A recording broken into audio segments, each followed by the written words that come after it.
Salut à tous, j'espère que vous allez bien. Donc, je reviens encore vers vous pour vous parler des choses de cette réalité du visible. Alors, comme je le dis constamment dans mes vidéos, que Salomon dit qu'il n'y a rien de nouveau, ce qui a été, c'est ce qui est, c'est ce qui sera encore. Et que le physique est le reflet du non visible. Et que Tété, qui est le créateur, parle tantôt d'une manière, tantôt d'une autre, l'on y prend point garde. Alors, si toi qui m'écoutes actuellement, tu ne prenais pas garde autrefois, dès à présent, commence à prendre garde par rapport à ce que tes yeux peuvent voir, par rapport à ce que tes oreilles peuvent entendre dans la nature, au travers de la nature. Analyse bien la situation et retiens ce qui est bon et transmets-le à tes enfants afin qu'ils puissent sortir de l'ignorance. Est-ce que vous voyez? Donc, comme je l'ai souvent dit également dans mes partages, que je suis comme une tangente de vin de palme qui a été secouée, qui pétille et qui vient se reprendre. Donc je viens encore me reprendre sur une nouvelle vidéo et c'est une vidéo que vous n'avez jamais entendue nulle part ailleurs. Alors, si quelqu'un croit qu'il m'a enseigné, qu'il m'a partagé, qu'il m'a, je ne sais pas, inspiré cet enseignement-ci, qu'il se présente et que je le confonde. Et que si celui qui va vouloir remettre en cause cet enseignement, qu'il vienne et qu'il apporte l'enseignement et il verra la suite de ce qui va apparaître. Alors, donc, ceux qui me suivent, ceux qui sont convaincus que voilà, ce que je partage, il y a une logique là-dedans. Et alors, asseyez-vous, prenez vos tabourets, prenez vos bics, prenez vos cahiers, prenez vos livres également, vos Bibles, et vérifiez après moi comme les chrétiens de Béret lorsqu'ils écoutaient Paul de Tarse. Est-ce que vous comprenez? Vous allez être étonné, stupéfait d'entendre ce que vous allez dans le partage que nous allons avoir tout de suite. Alors, nous allons parler, en fait, le titre, en fait, c'est Jésus a-t-il réellement marché sur l'eau? Jésus a-t-il réellement marché sur l'eau? On va entrer en fait pour comprendre ce qui se cache derrière tout cela. Est-ce que vous comprenez s'il a réellement marché sur l'eau ou pas? Alors, on va aller en fait dans le livre de Jean. On va aller dans le livre de Jean, dans Jean 6. Jean 6 au verset 16. Le titre c'est Jésus marche sur les eaux. On dit sur les eaux. Bon, je ne sais pas quand il dit sur les eaux, ou sur l'eau ou sur les eaux. Parce que sur les eaux, quand on dit l'eau, tu ne peux pas compter, l'eau, tu ne peux pas quantifier, tu ne peux pas compter l'eau en fait. Donc sur les eaux, avec X, c'est comme s'il y a plusieurs étangs d'eau, donc il marche sur telle autre eau, et ainsi de suite. Ok, ben de toute façon, on va néanmoins entrer dans le vif du sujet. Alors, il est dit au verset 16, quand le soir fut venu, ses disciples descendirent au bord de la mer. Quand le soir fut venu, ses disciples descendirent au bord de la mer. J'ai fait en fait une vidéo par rapport à si réellement Jésus a apaisé la tempête. Je vous ai dit qu'en fait ce récit a été copié du livre de Jonas et de Acte 27. Donc vous allez comprendre que ça se rejoint toujours. C'est pourquoi de Genèse à Apocalypse, tout est lié en fait. Vous allez comprendre pourquoi. Alors quand le soir fut venu, ses disciples descendirent au bord de la mer. Et on va lire jusqu'au verset 18. Hein. Quand le soir fut venu, ses disciples descendirent au bord de la mer. Étant montés dans une barque, ils traversaient la mer pour se rendre à Capernaum. Il faisait déjà nuit et Jésus ne les avait pas encore rejoints.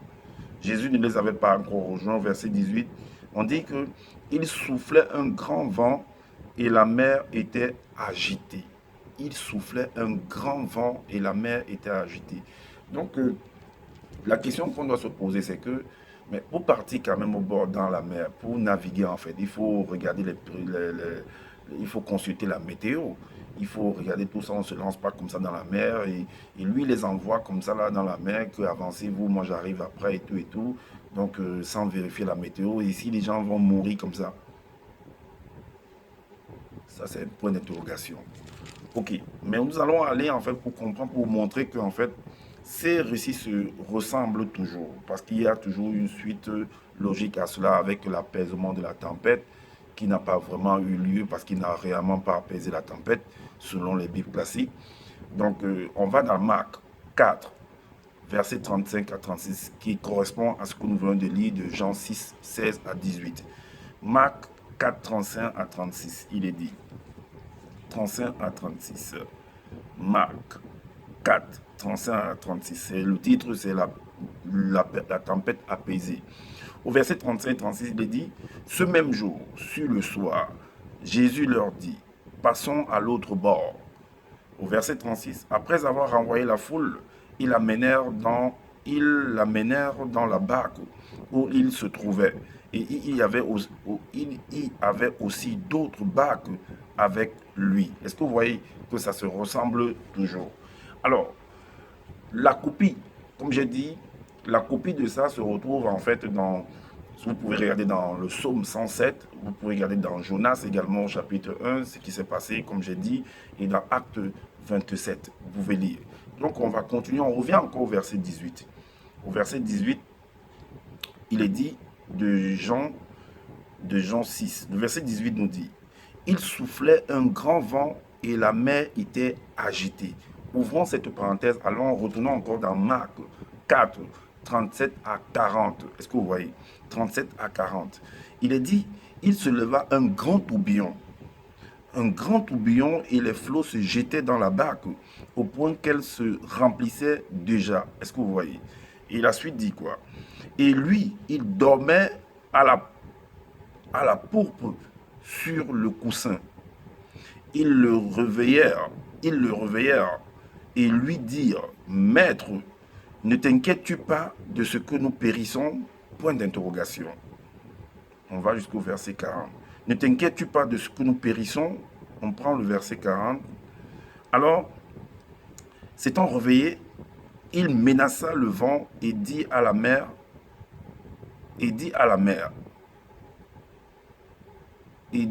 silence, tais-toi. Et le vent cessa. Il y eut un grand calme. Puis il leur dit, deux points, pourquoi avez-vous ainsi peur? Point d'interrogation. Comment n'avez-vous point de foi? Est-ce que vous voyez? Donc, voilà donc cet homme-là qui, par contre, qui dit à ses disciples, lui qui est censé le guide, c'est ce que j'avais toujours dit dans l'autre vidéo, lui qui est censé être un guide en fait, qui doit conduire le peuple dans la qui est le sauveur en fait. On dit que c'est Jésus, c'est le sauveur de l'humanité, qui est censé sauver les disciples, leur demande que, voilà, leur dit pendant qu'ils sont en train de s'inquiéter que, mais tu ne vois pas que nous sommes en train de, nous allons mourir. Il a dit, mais attends, mais qu'est-ce que vous avez peur de quoi? Vous n'avez pas de foi en fait. Regardez ce que lui-même va faire hein, face à la tempête, bien face à cette menace-là. Dans Jean 11, au verset 53 et le verset 54. Donc, quelqu'un qui dit aux autres que vous n'avez pas eu, vous n'avez pas de foi, vous avez peur, pourquoi? Calmez-vous. Lui, il a calmé la tempête et tout, mais lui n'a pas pu calmer en fait cette tempête qui est arrivée. Le titre dans Jean 11, c'est Assemblée du Sanhédrin et décision contre Jésus. Décision contre Jésus. Donc on a décidé qu'il devait mourir en fait, qu'on allait le tuer. Et lui, il a su ça. Regardez ce qui se passe. Dès ce jour, ils résolurent de le faire mourir. C'est pourquoi Jésus ne se montra plus ouvertement parmi les Juifs, mais il se retira dans la contrée voisine du désert, dans une ville appelée Éphraïm, et là, il demeurait avec ses disciples. Mais là, en ce moment-là, les disciples au moins se devaient en fait se souvenir que mais notre maître là, pendant que nous, on était en train d'être battus par la tempête et que les flots, la mer était agitée là-bas, nous, on est venu l'appeler que, mais c'est comment, et lui, il dormait, lui, et voilà, quand on le réveille, il dit que, mais où est votre foi, mais pourquoi avez-vous peur? Mais là, lui-même, mais vous, les disciples devaient aussi lui demander que, mais attends, maître, pourquoi tu as peur? Où est ta foi? Mais c'est ce que tu nous as dit. Donc, ce que tu nous dis, nous aussi, on peut te le dire. Alors, donc, on revient encore dans Jean 6. Donc, vous voyez, donc, il faut bien étudier, il faut bien lire, il faut bien analyser pour comprendre, en fait, les contours, ce qui s'est réellement passé. Il ne faudrait pas qu'on vienne dire des choses aux gens, on accepte comme ça de manière, sans toutefois réfléchir, en fait, comme les chrétiens vont souvent dans les églises avec leur Bible, on parle, le prêtre, le soi-disant prêtre, parle, et il fait le prêche, et celui-là, boum, il rentre, lui, il jette la Bible là-bas, il dort. Non, ici, là, on étudie, on essaie de comprendre ce qui se passe dans le monde. En comprenant ce qui se passe dans le monde, tu comprends ce qui se passe en toi. Parce que tu es la résultante de ce monde-là, de cette nature-là. Est-ce que vous comprenez? Donc, il y a une formule qui dit que l'homme périt faute de connaissance. Donc, si tu n'as pas la connaissance, qu'est-ce que tu vas transmettre à tes enfants? Qu'est-ce que tu vas transmettre à tes enfants? Maintenant, certaines personnes qui se disent enseignants vont prendre ces paroles parce qu'ils ont beaucoup lu, parce qu'ils ont... C'est ce que moi je peux faire également, hein, mais je ne le fais pas. Ils vont utiliser ça pour pouvoir jouer sur d'autres personnes qui ne comprennent pas et leur escroquer de l'argent. Et oui, oui, oui, il y a beaucoup de gens, je connais, qu'on a pris de l'argent. Je connais des personnes à qui on a pris de l'argent. Tu as pris de l'argent, beaucoup d'argent même, qui pleurent aujourd'hui. Alors, on retourne maintenant dans Jean 6 au verset 19. Il est dit, après avoir ramé environ 25 ou 30 stades, il vit Jésus marchant sur la mer et s'approchant de la barque et il eut peur. Donc il voit quelqu'un qui est en train d'arriver dans la nuit, qui est en train de marcher sur... on dit qu'il marche sur l'eau, mais vous avez déjà vu ça où? Un homme physique qui va marcher sur l'eau, peut-être sur une barque, parce que si tu es sur la barque va flotter, ou sur les planches là, ou les planches à voile, ou bien, je sais pas, ou bien ceux qui font du surf. Là, tu vas flotter, là, tu n'es pas en train de marcher, mais quelqu'un qui est en train de marquer les pas sur l'eau. Ah non, moi, j'aimerais voir ça, hein, franchement. Si vous connaissez quelqu'un qui fait ce genre de prodiges là, mais interpellez-moi et puis que moi je vienne témoigner un peu. Il a marché sur l'eau. Pap, pap, pap, pap. Mais arrêtez un peu. C'est faux. Il n'a personne. Tu plonges ton pied dans l'eau avec ton corps physique, tu entres. Tu entres. Tu vas être immergé dans cette eau-là. Tu vas t'enfoncer. Donc, on veut nous tromper en fait. On va comprendre ce qu'il y a derrière. Et je ferai également une vidéo en fait, toujours dans le même sujet, pour vous montrer où est-ce que, ce qui est caché derrière, qu'est-ce que ça représente, parce que qu'est-ce que ça représente véritablement. Où est-ce que cela a été copié, parce qu'on a tous centré en fait sur la personne de ce Jésus. Peu importe les noms que vous allez donner dans vos langues, si c'est Job, qui savait, tout ça, c'est la même chose. C'est la même chose. Voilà, donc l'histoire, c'est l'histoire qui est toujours racontée. Donc, on va faire une histoire, on va faire un enseignement toujours, à part ce que je suis en train de faire là maintenant, pour vous expliquer où est-ce qu'ils ont piqué cela. Est-ce que vous comprenez la grande révélation même qui est cachée derrière ce sujet-là? Donc, alors, au verset 19, il est dit, après avoir ramé, comme on a dit, après avoir ramé, donc on va maintenant dans Marc 6, puisque ça correspond au verset 19. On va dans Marc 6, 48 à 49. Marc 6, Marc chapitre 6, verset 48 à 49. 48 à 49. Alors il est dit, il vit qu'ils avaient beaucoup de peine à ramer. Donc ils étaient en train de se battre parce que la mer était agitée en fait. Il vit qu'ils avaient beaucoup de peine à ramer car le vent leur était contraire. À la quatrième veille de la nuit environ, il alla vers eux, marchant sur la mer, dont il veut impressionner les gens. Et il voulait les dépasser. Le verset 49 nous dit, quand ils le virent marcher sur la mer, ils crurent que c'était un fantôme et ils poussèrent des cris. Donc ils ont cru que c'était dans d'autres versions, on va dire que c'était un esprit. Donc ils voient quelqu'un qui est en train de marcher sur l'eau et tout et tout. Donc ils ont dit, ils sont dans la nuit. Vous savez que dans la mer, si vous naviguez dans la nuit, ben, c'est sombre en fait. Donc vous voyez quelqu'un qui arrive, ça veut dire que tu vois quelque chose qui brille, la lumière en fait. Soit c'est ceux qui sont en train, parce que si on s'en tient à l'histoire de Acte 27, ça veut dire que étant dans la mer, ils sont en train de ramer, c'est les secours qui arrivent en fait. Et quand un autre secours arrive, c'est un autre navire qui arrive et vous voyez la lumière qui arrive. Et c'est la lumière qui vous frappe en fait de cet autre navire-là. Donc, alors, vous allez comprendre que en fait, ça correspond à une femme ou à un homme. Et les deux là représentent l'Église. Est-ce que vous voyez? Donc c'est l'Église en fait qui va être en train de faire un songe. Est-ce que vous voyez? Qui est en train de faire un songe en fait. Et vu que, comme je dis toujours constamment, que nos pères, nos mères dans les temps au froid, quand ils parlent, quand ils parlaient, ils appuient leur dire en fait par des métaphores par des paraboles, par des énigmes. Ils utilisent en fait des éléments de la nature pour pouvoir s'exprimer. Ils utilisent des paraboles. Si tu n'es pas initié, tu ne vas pas comprendre en fait son langage. S'il ne t'explique pas en fait, s'il ne décode pas, s'il ne brise pas les sauts, tu ne vas pas comprendre en fait son langage, ce qu'il veut dire. Tu vas croire que c'est très très loin, pourtant ce qu'il est en train de dire c'est à côté de toi. Ou alors ça se produit en toi, ou c'est des choses qui sont produites en toi. Mais il t'explique ça d'une manière cachée en fait. Est-ce que vous comprenez? Donc, vous allez comprendre que c'est quelqu'un, c'est l'Église, soit une femme, soit un homme qui est en train de faire un songe, qui est dans ses imaginations. Est-ce que vous comprenez? Voilà pourquoi on va dans Job, dans le livre de Job 4, 12 à 16. Il est dit, une parole est arrivée furtivement jusqu'à moi et mon oreille en a recueilli les sons légers.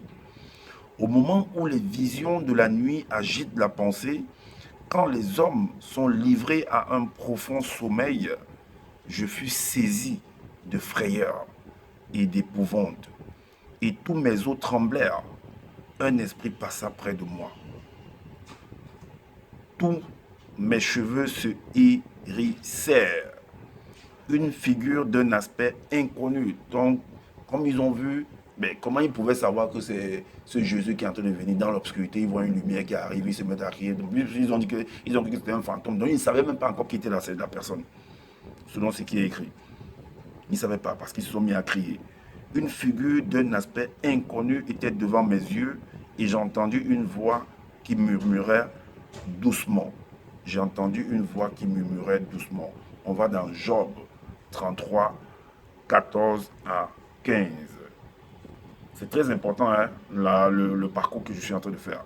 Il est dit que Dieu parle cependant tantôt d'une manière, tantôt d'une autre, et l'on n'y prend point garde. Il parle par des songes, par des visions nocturnes, quand les hommes sont livrés à un profond sommeil, quand ils sont endormis sur leur couche. Est-ce que vous comprenez? Il leur parle. Alors, c'est pourquoi j'ai dit que ça représente l'Église. Ça représente soit l'homme, soit la femme qui est en train dans ses imaginations, qui est dans le songe. Parce que le songe, c'est l'âme qui c'est ça. Le songe, en fait, ça a trait, en fait, au côté de l'astral. Donc, c'est l'âme qui visualise, en fait. C'est le langage, en fait, c'est le contexte de l'âme. Et le rêve, c'est le contexte du corps physique. La vision, c'est le contexte de l'esprit. Est-ce que vous comprenez? Alors maintenant, on revient encore dans Jean 6, 20. Jean 6, 20. Il est dit, mais, Jean 6, 20, il est dit, mais Jésus leur dit, deux points, c'est moi, n'ayez pas peur. Donc, cet aspect inconnu, il a vu un aspect inconnu dans Jean 3, dans Jean 33, dans Jean 4, 12 à 16, au verset 16, où un aspect inconnu et quelqu'un murmura à ses oreilles. Et donc, qui va représenter en fait Jean 6, 20, il dit, le murmure là c'est quoi? Mais Jésus leur dit, c'est moi, n'ayez pas peur. C'était cet aspect inconnu-là qui a dit, oui, ils ont dit que c'est un fantôme, il dit, n'ayez pas peur. Mais j'ai dit que ça n'existe pas en fait. Les fantômes, tout ça, les mamies watal, ça n'existe pas. Vous allez comprendre pourquoi. J'ai dit qu'en fait, c'est par rapport à ce que nous voyons, c'est par rapport à ce que nous entendons. Et cela, le corps enregistre cela, et puis quand vous allez dormir, et ça remonte en surface, et alors par rapport à vos images, à vos pensées, et ainsi de suite. Donc, alors, on revient dans Marc 6, au verset 50. Marc 6, 50. Il est dit, car ils le voyaient tous, et ils étaient troublés. Aussitôt, Jésus leur parla et leur dit, rassurez-vous, c'est moi, n'ayez pas peur. Est-ce que vous comprenez? N'ayez pas peur. Donc, le bref résumé, comme je l'ai dit, c'est l'histoire en fait de l'église. C'est une église en fait, c'est un homme, c'est une femme qui est en train de faire un songe, qui est plongé en fait dans un songe, vous voyez, qui est en train de visualiser des choses, qui est en train de penser en fait, certainement il recherche, quand tu penses en fait, c'est tellement la personne est en train de rechercher quelque chose, la personne ne l'obtient pas en fait, vous allez comprendre pourquoi. On va dans Jacques 4, au verset 3, il est dit, vous demandez et vous ne recevez pas parce que vous demandez mal, dans le but de satisfaire vos passions. Dans d'autres versions, d'autres personnes vont venir écrire vos passions des hommes livrés à eux-mêmes. Donc il faut être un initié, il faut être dans la vérité, soi-disant, pour pouvoir obtenir tout ce que tu recherches. Et dans Marc et dans Matthieu 7,7. Matthieu 7,7. Et dans Matthieu 7,7, il est dit, demandez et l'on vous donnera, cherchez et vous trouverez, frappez et l'on vous ouvrira. Donc, tout dépend de la manière dont vous cherchez, dont vous demandez. Donc, allons maintenant comprendre le son, puisque j'ai dit que ça fait partie de l'astral. Est-ce que vous comprenez? Donc, c'est quelqu'un qui est en train de faire un son, mais dans les indications qu'on donne, on fait apparaître en fait ce Jésus-là pour centrer tout sur lui, pour vous faire comprendre que non, mais c'est un homme terrible, c'est un mystérieux, tu vois, ce sont des identifiants qu'on peut donner, qu'on peut attribuer comme ça en fait, afin que, voilà, pour harmoniser, pour donner encore plus de ferveur à cette histoire, à ce récit qui est en train de se produire. Est-ce que vous comprenez? Mais allons dans Cantique des Cantiques, vous allez comprendre, c'est aussi une sorte de résumé de ce songe-là, de ce son, parce que cette personne recherchait quelque chose. Ça dépend, ça peut être la femme, ça peut être l'homme. Est-ce que vous comprenez? Donc, il va représenter l'Église. Et quand il dit, par exemple, que un aspect inconnu passe à de murmurer quelque chose à mes oreilles et tout, et on dit n'ayez pas peur. Remarquez que quand vous êtes couché avec quelqu'un, que ce soit votre enfant, que ce soit votre mari, que ce soit votre femme, et que la personne se met à s'agiter dans la nuit, elle commence à agiter, elle commence à rêver, se tourner, elle se met à se tourner et tout. Après, si toi tu es éveillé, ou bien tu as ressenti, tu as ressenti la chose, tu vas tapoter. Mais c'est comment? Réveille-toi, c'est comment? Qu'est-ce qui se passe? Et tout et tout. Et la personne qui va se réveiller brusquement. Et tout et tout. Va t'arrêter. Va te secouer. C'est qui? C'est qui? C'est qui? C'est là que tu dis, mais c'est moi, n'aie pas peur. Est-ce que vous comprenez? Mais c'est moi, n'aie pas peur. C'est la même chose qu'il a dit là. N'ayez pas peur. Mais c'est moi, rassure-toi. Rassure-toi chérie. Rassure-toi mon enfant. Rassure-toi mon fils. N'aie pas peur. C'est papa. C'est maman. C'est ton mari, c'est ton chéri. N'aie pas peur. Est-ce que vous voyez? Donc la personne était dans un autre état, dans d'autres sphères, dans le côté de l'astral. Il est en train de s'imaginer des choses. Voilà pourquoi on va dans Cantique des Cantiques, chapitre 3, versets 1 à 5. Mais on commence au verset 1. Il est dit là que sur ma couche, est-ce que vous comprenez? Sur ma couche pendant les nuits, donc pendant que la personne est en train de dormir. Là, c'est vrai que là, dans ce truc-là, ça s'adresse à la femme, en fait, qui est en train de s'exprimer, là. C'est la femme qui s'exprime. Donc, sur ma couche pendant, ça peut être également l'objet, en tout cas, de ça fait partie, c'est l'église. L'église, c'est les deux parties. Donc, sur ma couche pendant les nuits, j'ai cherché celui que mon cœur aime. Donc, elle était en train de chercher, elle était en train de s'imaginer, elle était en train de visualiser des trucs, elle était en train de faire un songe, en fait. J'ai cherché celui que mon cœur aime. Donc, dans l'astral, dans le côté du songe, en fait. J'ai cherché celui que mon cœur aime. Je l'ai cherché et je ne l'ai point trouvé. Je ne l'ai point trouvé. Alors, ça représente quoi, ce premier verset? On va dans Psaume, chapitre 7. Psaume, chapitre 7, au verset... Psaume, chapitre 6, au verset 6, au verset 7. Il est dit, je me puise à force de gémir.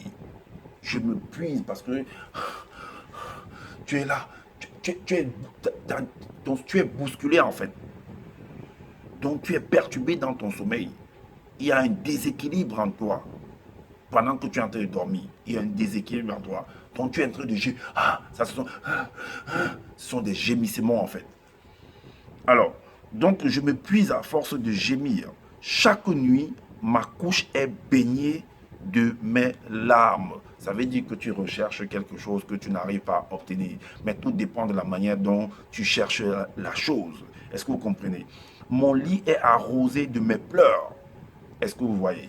Donc on continue maintenant dans Cantique des Cantiques chapitre 2. On a dit jusqu'au verset 5.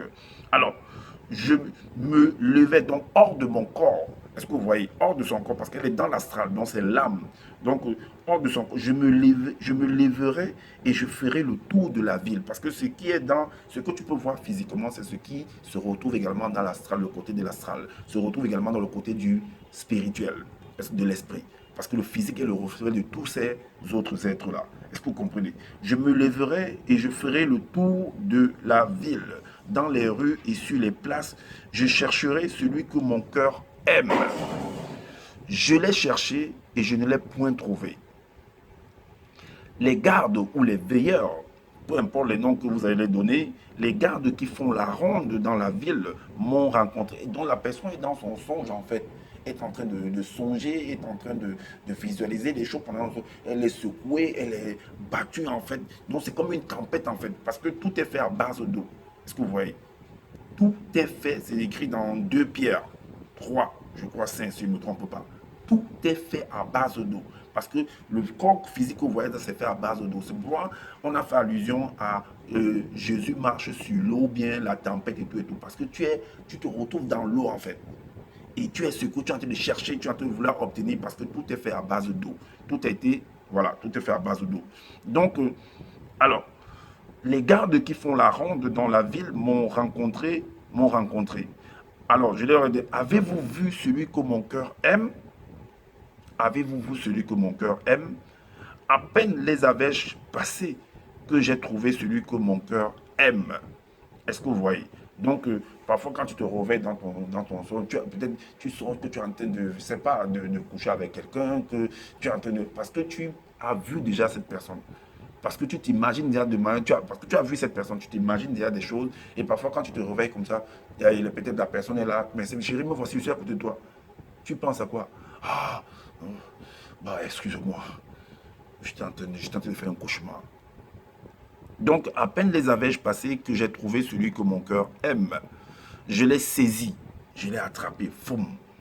Voilà pourquoi Pierre demande que ben, si c'est toi vraiment maître, si c'est toi Jésus, permets-moi de venir vers toi. Donc, à peine les avais-je passés que j'ai trouvé celui que mon cœur aime. Je l'ai saisi et je ne l'ai point lâché jusqu'à ce que je l'ai ramené dans la maison de ma mère, donc dans ma couche. On dit dans la maison de ma mère, dans ma couche, dans ma chambre en fait, dans la chambre de celle qui m'a conçu. Donc, dès que tu as trouvé le truc, tu as ramené en fait chez toi. Est-ce que vous voyez? Donc, c'était un songe en fait. Mais dans le songe, là, dans le scénario, on met en fait comme celui qui va représenter en fait l'époux de peut-être la femme qui est en train de faire le songe, parce que j'ai dit Cantille de Cantille, là, chapitre 3, c'est une femme qui est entrée dans l'astral, qui est en train de faire un songe. Et Jésus va représenter l'époux, en fait. C'est un peu comme ça représente également cette femme-là qui va à la rencontre, en fait, de l'époux. Donc, elle est en train de combattre, en fait, pour retrouver l'époux. Et quand l'époux arrive, il ouvre la salle des noces, elle entre dans la salle des noces avec lui. Est-ce que vous comprenez? Cette salle des noces-là également, ça représente également la chambre de noces. Est-ce que vous voyez? Et là, il y a la fusion qui va se produire entre l'époux et la femme, entre l'époux et l'église. Et on veut faire comprendre que c'est Jésus en fait. Donc on a centré tout, donc c'est quelqu'un qui est en train de faire un songe en fait. Et on a expliqué ça comme on a expliqué ça là que non, Jésus a marché sur l'eau et tout et tout. Non, c'est pas ça. Donc la révélation, en fait, se retrouve encore sur Cantique des Cantiques 3, 1 à 5. Voilà pourquoi au verset 5, il est dit, je vous en conjure, filles de Jérusalem, pas les gazelles et les biches des champs, ne réveillez pas l'amour avant qu'elle le veuille. Est-ce que vous comprenez? Mais je ferai encore une vidéo pour vous montrer encore un autre aspect encore qui est identique à ce sujet-là. Est-ce que vous voyez? Donc c'est ce que j'avais à vous partager. Partagez massivement cette vidéo afin de faire connaître cette révélation à qui veut l'entendre en fait. Et activez la cloche de notification pour être averti des prochaines vidéos. Mettez aussi des likes, je vous en prie, c'est important. Abonnez-vous massivement également. Abonnez-vous massivement pour, voilà, pour m'encourager dans le travail que je suis en train de faire et laissez-nous des commentaires pour nous dire ce que vous en pensez par rapport à ce que vous avez entendu et je vous dis à bientôt pour une prochaine vidéo.